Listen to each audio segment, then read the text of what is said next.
안녕하세요. 오늘도 서연 살롱에 찾아주셔서 감사합니다. 저는 결혼 12년 차인 40대 여성이에요. 우리 부부는 둘 다 맞이해요. 그래서 그런지 어릴 때부터 부모님들로부터 알게 모르게 책임감을 강요받고 자랐다는 공통점이 있어요. 저희 남편은 이남 일녀 중 막내이고 저는 세 자매 중 막내인데요. 집안 특색에 따라 약간의 차이가 있긴 해도 서로 마주하며 느낀 감정은 거의 비슷하다고 생각해요. 그래서일까요? 맞이끼리 만나면 서로 서열 싸움을 하느라 자주 다툰다고 하던데 저희 부부는 오히려 서로를 이해할 수 있어서 이날까지 싸움 한 번도 안 했어요. 시부모님과도 얼굴 붉히는 일 없이 잘 지내왔고요. 그런데 왜 사연을 보내게 됐느냐고요? 그건 바로 제 남편이 맞이라는 이유로 저희 부부를 호구 취급하며 이용해 먹어온 염치 없는 시동생 내외 때문입니다. 솔직히 지금도 두 인간을 생각하면 자다가도 혈압이 올라와요. 차라리 남이라면 법대로 처리하고 돌아선다면 그만인데 가족한테 당한 일이라 참 똑같이 되돌려주는 것도 눈치가 보이니 미치겠다고요. 그래서 내 어디 한번 당해보라는 심정으로 사연을 보내게 되었습니다. 저희 부부는 남다른 인연을 가지고 있어요. 우리 두 사람을 연결해준 사람이 다름 아니면 제 친정 아버지예요. 저희 시아버지는 사업 실패 후 그 충격으로 뇌졸중으로 쓰러지셨어요. 하지만 몸도 온전히 회복하기도 전에 일을 시작해야 했고 시작한 일은 경비 일이었습니다. 정확히는 물류창고 경비 일을 하셨는데 그때 아버님께서 일하시던 곳이 바로 제 아빠가 운영하시는 곳이었어요. 사업 실패 이후 몸도 마음도 성치 않으셨던 시아버지는 가족을 부양하기 위해 무리하게 일을 시작해 병원에 자주 입원해야 했고 그 때문에 아버님이 한 일은 자주 문제가 생기기도 했어요. 사실 업주 입장에선 이런 경우 퇴사를 요구하는 게 당연한데 제 아버지는 그러지 않으셨어요. 그건 바로 제 남편 덕분인데요.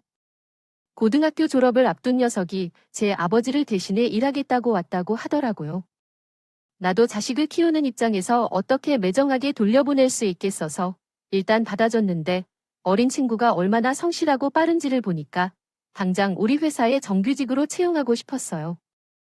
들어보니 공부도 잘했는지 대학도 좋은 곳에 합격했다고 해서 이런 청년이면 우리 회사에 꼭 어울릴 거라고 생각했죠. 저희 아버지는 아버님의 대신으로 일하는 제 남편을 보고 일찍부터 호감을 갖는다는 것 같아요. 그래서 제 남편이 아버님의 일을 대신해 나올 때마다 용돈도 주고 야식도 사주는 등 도움을 주시더라고요. 저희 아버지와 남편은 아버님이 지독한 병으로 돌아가신 이후에도 계속된 인연이었어요. 남편이 군입대를 했을 때는 고등학생인 저를 데리고 면회까지 가시는 정도였고 군 제대 후 진로에 대해 고민할 때는 집에서 같이 술잔을 기울이며 상담도 해주셨죠. 그러다 보니 일찍부터 저와 남편은 오빠 동생처럼 지내는 사이가 되었어요. 학비가 부족해 아르바이트를 해야 했던 남편한테 아버지는 방학 때마다 물류창고 아르바이트 자리를 제공해 주셨고 돈도 조금씩 더 지원해 학비를 마련해 주셨죠. 당장은 힘들어도 고비를 하나씩 넘기다 보면 언젠가는 옛 생각을 하면서 웃게 될 것이다. 내가 살아왔던 걸 볼 때 인생은 그런 법이다. 그러니까 포기하지 말고 끝까지 힘내어봐. 안 되겠으면 날 찾아와. 알았지, 성주야? 아들 없이 딸 3명인 아빠는 제 남편을 아들처럼 여기셨어. 남편도 우리 아빠를 무척 잘 따랐고 시간이 흘러나도 대학에 진학하고 나서도 인연은 계속되었고 남편과 내 사이에 이성적인 감정이 싹트기 시작했어. 제가 보기에 분명 쌍방향이었는데 이상하게도 남편은 오빠, 동생 이상으로는 발전할 생각이 없는 사람처럼 행동했어. 대학 졸업 후 직장 생활을 시작할 때까지도 우리 사이는 여전히 애매한 관계로 지속했어. 남편은 눈빛으로, 행동으로 저를 좋아한다고 말하면서도 입으로 손을 뻗으면서 거부했어. 자영아, 우린 피를 나누진 않았지만 남매랑 같은 사이야. 내가 그렇게 하면 서로 힘들어져. 남매는 무슨, 우리가 왜 오빠랑 남매야? 언제든 마음이 맞으면 사귈 수 있는 남자랑 여자지. 오빠 뭐가 두려워서 항상 그렇게 선을 긋는 거야? 적어도 나를 볼 때 애절한 눈빛은 하지 말아야지. 그리고 내 옆에 남자들만 오면 왜 주인을 지키는 진돗개처럼 사나운 건데 남쪽이 아깝고 나가기는 싫어. 이거야 뭐야? 잘 지내다가도 스킨십을 하려고 하면 남편은 정책을 세워 우리는 남매나 마찬가지라고 선을 긋고 그럴 때마다 저는 서운한 마음에 거친 말을 퍼부어댔어. 서로 좋아하는 걸 알면서 왜 이렇게 해야 하는지 그때는 정말 이해가 안 갔었어. 그래서 홧김에 선을 벗어나기로 했어. 그리고 일부러 남편한테 최후통촉처럼 문자를 보냈지. 선자리에 나간 저는 제 앞에 앉은 맞선 남이 하는 말이 하나도 들리지 않을 정도로 출입문에만 신경을 쓰고 있었어. 머릿속엔 언제 남편이 전문으로 달려들어와 나를 데리고 나갈까 하는 생각만 가득했지만 그런 제 바람과는 달리 맞선 남과 함께 일어서기까지도 남편은 오지 않았어.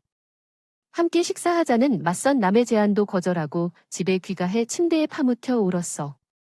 이렇게 차가운 놈이라면 그동안 소갈치는 않았을 텐데 지나간 시간이 아까웠고 남편에게 들인 시간과 노력이 아까워서 눈물만 흘렸어.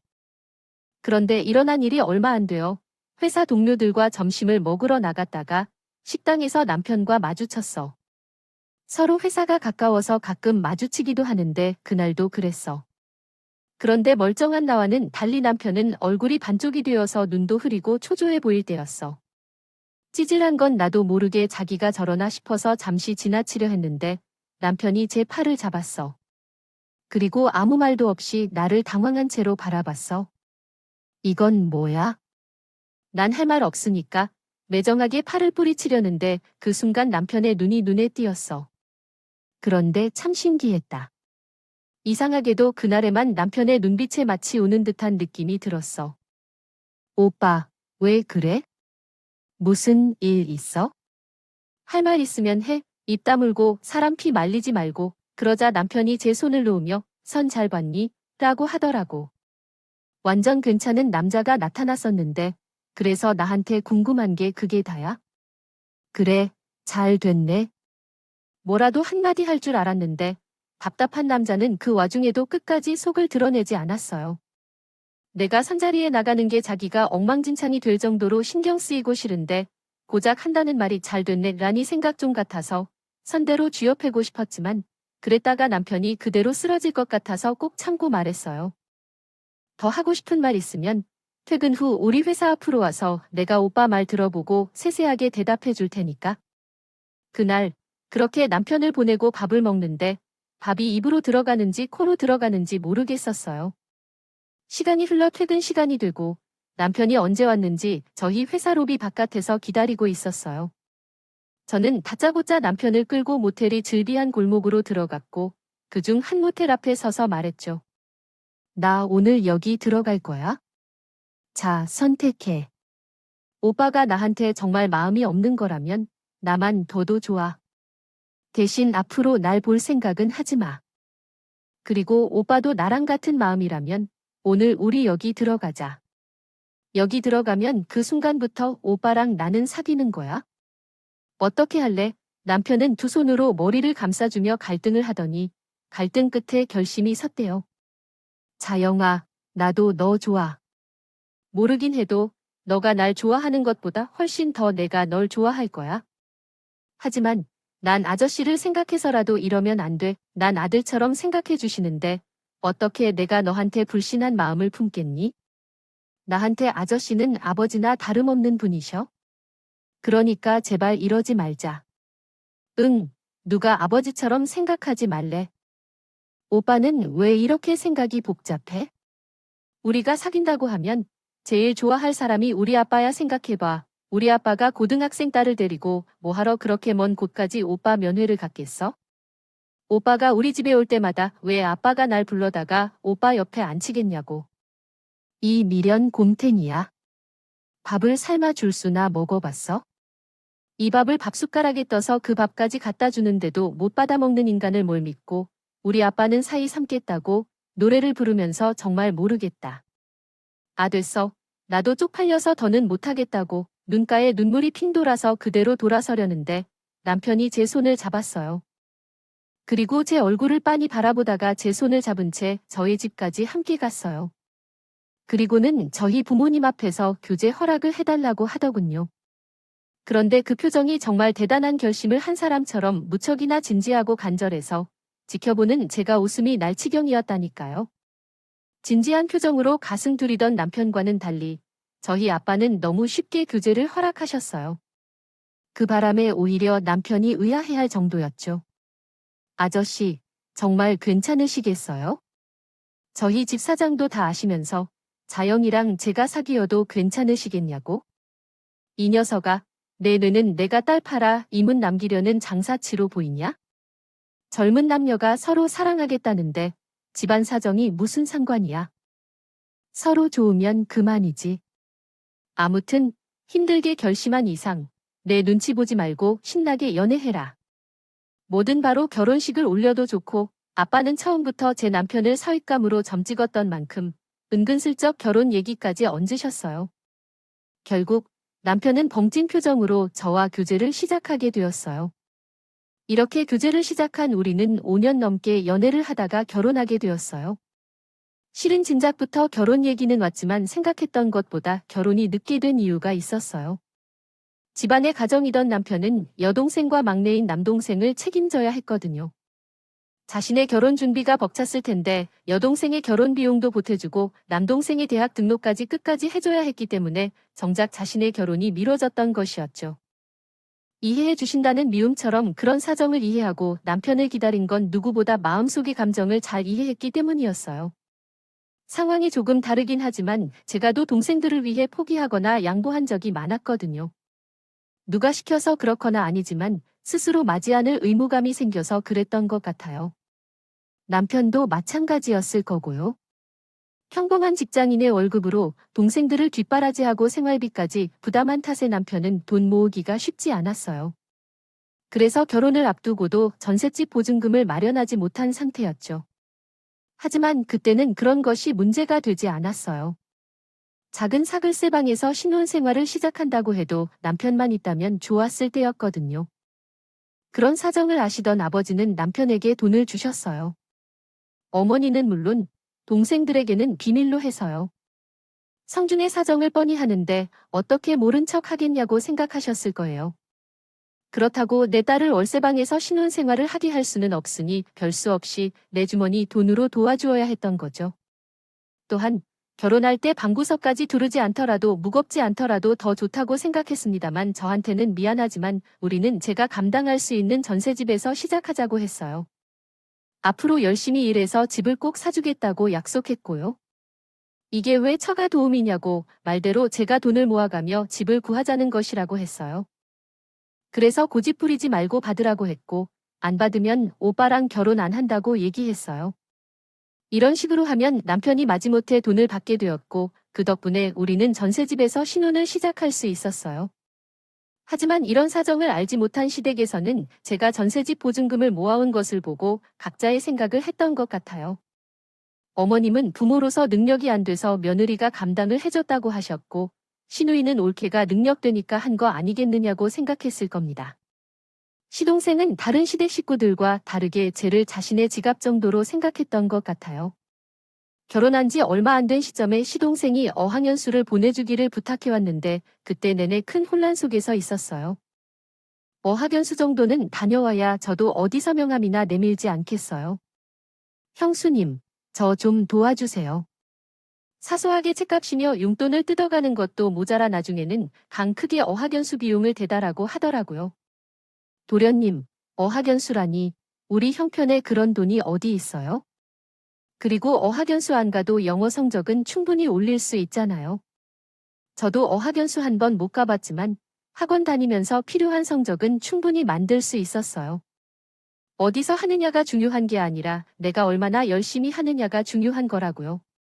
형수님, 지금 내 앞에서 형수님 공부 잘했다고 자랑하는 거니까 언제 공짜로 달래요? 취직하면 갚을 테니 빌려달라는 거잖아요. 다 참 얼마 되지도 않는 돈 가지고 지금 생색내는 거냐고요? 있는 사람이 더하다고 정말 너무하네요. 이건 뭐 강도도 아니고 남의 돈이라고 아주 쉽게 안다고 하니 애초에 갚을 생각도 없었으면서 고개 빠다저기 들고 당당하게 돈 내놓으라고 요구하는 시동생을 보니 저게 그간 지형 등골을 얼마나 빼먹었을지 안 봐도 비디오였어요. 제 손으로 학비도 못 보는 주제에 나중에 어학연수비를 갚겠다고요? 어림도 없는 소리죠. 주는 거든 빌려주는 거든 아무튼 우리는 그런 능력이 안 돼요.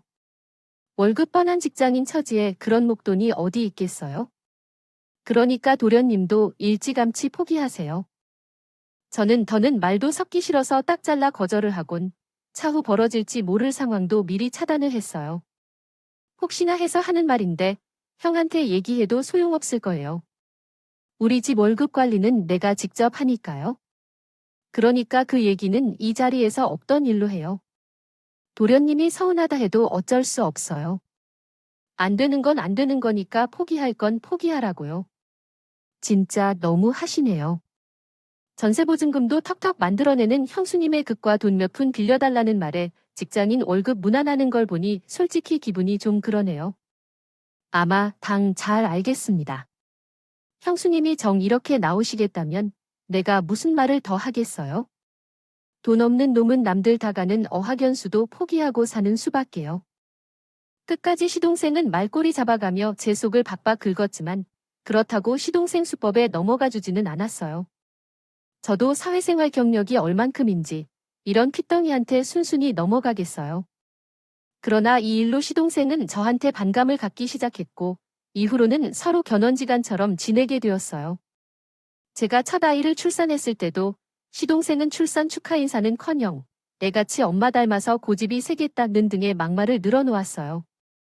명절이나 집안 경조사 때는 제가 만든 음식을 콕 집어내서 음식을 타박을 하기도 했고 대화 중에 유독 제 말만 툭툭 자르는 등 소심하게 저를 괴롭히는 일도 있었지 않았죠. 그뿐인가요? 우리가 결혼하고 10주년이 되던 해 어머님과 시동생이 사는 집을 리모델링을 해드렸거든요. 어머님이 관절이 안 좋으셔서 살림하기 편하실 수 있도록 업체와 상의 끝에 생활동선을 짧게 고쳐드렸는데 시동생이 트집을 잡지 뭐예요? 입으로는 뭔들 못하겠다 하다가 방금 전까지 인테리어가 어쩌고 유행이 어쩌고 하더니 자기 돈 들여 하라고 하자 꿀먹은 벙어리가 되더라고요. 아니, 누가 자기 편하라고 리모델링 해줬나요? 하여간 하나부터 열까지 마음에 드는 구석이 없었어요.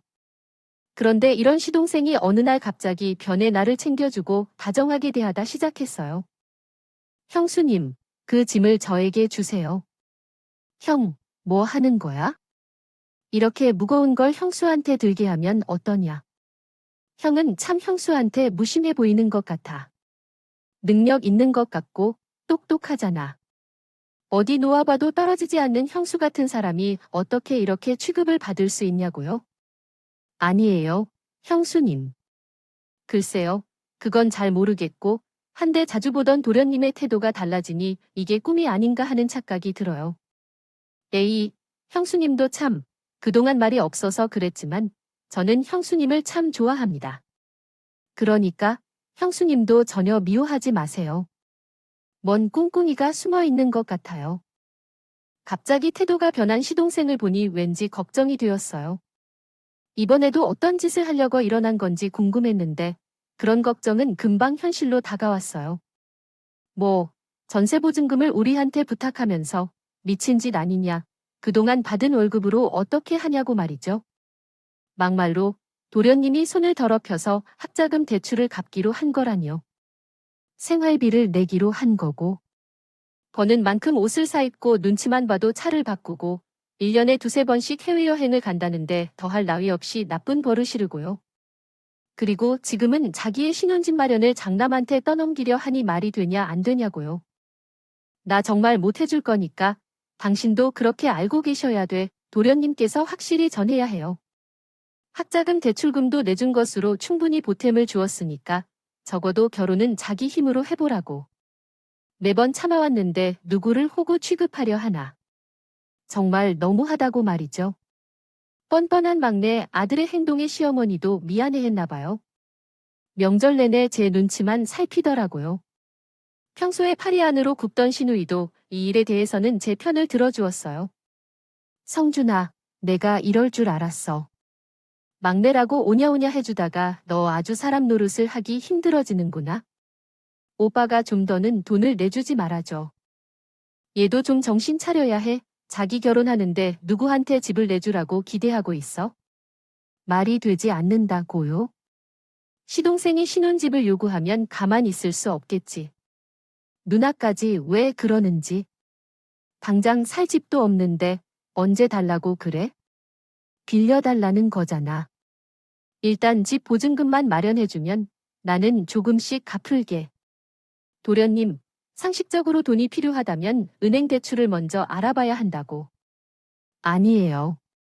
그리고 그런 돈을 마련하려면 은행 대출도 받아야 한다고요. 그래서 형은 회사에서도 직급이 더 높고 대출도 잘 나오니까 그런 것 같아요. 신용등급도 높아서 이자도 싸고. 게다가 앞으로 대출이 더 이상 나오지 않는다고 하니까 도대체 어디서 그만큼 빌려왔는지 알아보니까 돈이 부족해서 은행비까지 졌었다는 거래요. 일이 터지면 늘 형한테 떠넘기는 바쁜 생활을 한 거죠.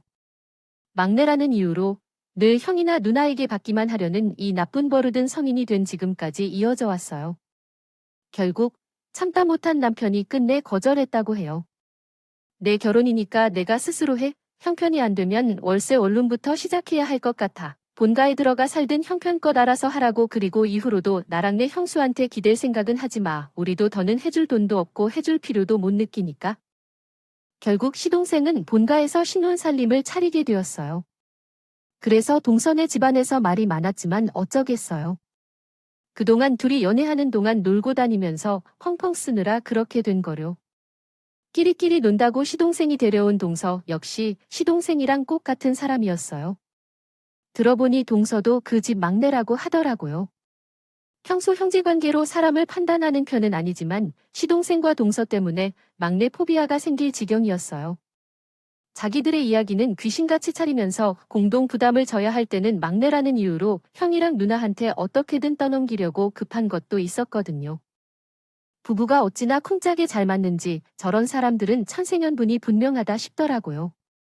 남편도 저도 마시다 보니 어느 정도는 그러려니 하고 넘겨주었지만 화제들이 하다하다 집안 살림이며 청소 빨래까지 죄다 어머니께 미루고 지들은 희인낙락이지 뭐예요. 한 번씩 시댁에 가보면 어머님이 동서 속옷 빨래부터 시동생 내외 방 청소까지 다 해주고 계시더라고요. 비단 청소 문제만은 아니었어요. 어머님 이게 다 뭐예요? 배달 음식을 얼마나 시켜 드시길래 일회용 용기가 이렇게나 많아요? 동서가 어머님 음식이 입에 안 맞는다고 지들 먹을 건 따로 배달시켜 먹는지 재활용 박스에 일회용 플라스틱 그릇이 한가득이더라고요. 네, 이게 하루치 쓰레기라고요. 맙소사, 어머님 혹시 도련님 내외가 생활비는 내고 있나요? 하나를 보면 열을 안다고 지들 입에 들어갈 거만 죽을 장창 사다 먹는 것들이니 어머님께 생활비는 제대로 드릴까 싶어서 물었더니 역시나 땡전 한 분 안 내고 살고 있더라고요. 우리가 어머니께 드리는 생활비를 시동생 내외가 같이 쓰고 있었던 거였어요. 우리가 드린 생활비가 있음에도 시동생 내외가 배달 음식 시켜 먹는데 돈이 죄다 들어가다 보니 냉장고는 텅텅 비어 있고 어머님 식사는 당연히 부실할 수밖에 없었죠. 그런데도 어머님은 당신 자식 감싸느라 요즘 통 입맛이 없어서 일부러 안 사다 놓은 거라고 거짓말까지 하시네요. 아니, 이게 감싸기만 할 일인가요? 일단 시댁에 간 김에 냉장고를 채워드리고 집에 돌아와 시누이한테 전화를 했어요. 저만 알고 넘길 일은 아닌 것 같아서요. 시누이는 저를 통해 상황을 듣자마자 열발을 내며 시댁에 달려갔더라고요. 그리고 그날 밤 시동생과 올케를 쥐잡듯 잡아놨나 봐요. 저한테는 사사건건 말대꾸를 하는 시동생이지만 자기 누나한테는 별 수 없었던 모양이었어요. 하지만 사람이 어디 그렇게 쉽게 변하나요? 얼마 지나지 않아 시동생 내외한테 치를 떠는 일이 생겼지 뭐예요. 평소 어머님이 소화도 잘 안 되시고 자주 어지러움증과 복통을 호소하셔서 어버이날 선물로 건강검진을 사드렸는데 검사 결과가 심상치 않게 나온 거예요. 당장 수술이 불가피한 상황이었죠. 그래서 형제들이 모여 수술비를 비롯한 병원비랑 간병 문제를 상회하는데 시동생 내외가 자기들은 먹고 죽을래도 돈이 없다며 배째라고 하더라고요. 나 원천 부모 아파서 수술을 앞두고 있는 것 같아요. 마당에서 그런 이야기를 하죠. 다행히 보험이 있어서 일하는 시누이가 어머니 앞으로 보험을 가입한 적이 있어서 암 진단을 받을 때 나오는 돈과 비급여 병원비를 보험으로 처리할 수 있게 되었어요.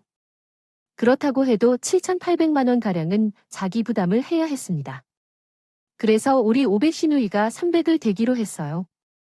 대신 어머님을 동서한테 부탁했죠. 동서는 백수여서 다행이라는 생각도 들었어요. 처음으로 그러던 중 동서가 자기는 간병을 할 수 없다며 거절했습니다. 하루 종일 리스를 하는 것도 아니고 저와 시누이가 교대로 돌아가며 돌볼 수 있겠다고 해도 거절했어요. 어머님의 수술이 다가오자마자 짐 싸들고 친정으로 갔어요. 시동생은 동네에 동사를 데려오겠다며 처가로 가서 그러고 있었고요. 이렇듯 상황이 지속되는 동안 어머님의 수술 시간이 다가왔고 결국 어머님은 막내 아들 얼굴도 보지 못한 채 수술대에서 세상을 떠나셨어요. 그러나 실제 문제는 그 이후였습니다. 아무리 전화를 해도 시동생과 연락이 닿지 않았고 동서도 마찬가지였습니다. 남편은 장례 준비로 바쁘고 시누이 역시 정신없어서 저가 동네에 전화했죠. 그러자 놀라운 소식을 들었어요. 도인간이 하와이 여행을 떠난 것이었습니다. 미리 여행을 준비한 채로 취소하면 손해가 많이 놓으니까 몰래 여행을 떠나온 것이었죠. 이런 말을 듣고 난이 진짜 사람 같지도 않다고 느껴졌어요. 그래도 우선은 메시지로 시동생에게 어머님의 별세 소식을 전해주었어요. 하루가 지난 후 장례식장에서 조문객을 받는 도중 하와이 셔츠 차림의 시동생이 장례식장에 들어오는 것을 보았어요. 동서도 마찬가지로 혹시 휴가를 가고 온 것처럼 입을 법한 옷차림이었어요. 주목을 받기 일쑤인 두 사람이 입장함과 동시에 세상을 떠나버리려고 하는 울음소리를 지르며 조문객들의 시선을 집중시켰어요. 엄마, 막내 아들 왔어? 나만 두고 가시면 어떡해요, 엄마? 왜 이렇게 빨리 가셨어요? 이틀만이라도 더 기다리셨으면 우리를 보고 가셨을 텐데 부복상으로 울고 불러댔지만 끝내 우리는 그런 얘기에 대해 입을 열지 않았어요. 그러던 중 시동생의 한마디에 갑자기 깨달아서 그래, 엄마 집에 가야겠지. 우리는 지금까지 엄마랑 함께 살았으니까 우리도 참여할 권리가 있는 것이지. 아무리 눈물을 흘리며 시동생이 집으로 향하는 걸 보니 정말로 알 수 없는 개운함을 느꼈어요. 맞아요. 결혼할 때도 신혼집은 주지 않으셨었는데 그래서 연이 집을 주거나 뭐 그런 얘기를 하고 있더라고요. 도련님 동서 어머님의 장례 중인데도 더 중세 날씨를 꺼내야겠어. 나중에 천천히 하는 게 어떻니? 그 집이 얼마나 중요하니? 형수님, 이상한 얘기 많아요. 그 집이 중요하냐 안 중요하냐. 우리에겐 생계 문제잖아요. 이런 반응을 원하지 않는 동안 다들 모여서 결정을 내릴 수밖에 없었습니다. 그 집 나가면서 용건이 생겼는데 가는 것 동의해요. 어머님의 마지막 순간까지 장례식장에서 정신을 못 차리는 시동생을 보자 남편은 가만히 있지 못하고 울분을 터뜨렸어요. 인간이니? 어머님이 돌아가셨는데 네 눈에는 어머님 집밖에 안 보이냐? 너 같은 걸 자식이라고 끝까지 웃긴 척하며 얘기를 해주겠다며 내가 탐내는 집의 소유주는 이미 있는 거야? 제 남편이 들어오면서 전셋집을 구해줬던 거야. 어머님이 아시듯이 자기의 겨울을 FLOW의 순간 이름이 돌려주셨다 결국. 내게 돌아갈 집은 없는 거야 바로 얘기야. 아니 그러담이 어디 알고 있었어 아니. 그래도 그렇지 형 전셋집 해집다고. 집을 주겠는데 얼마나 열 얼마면?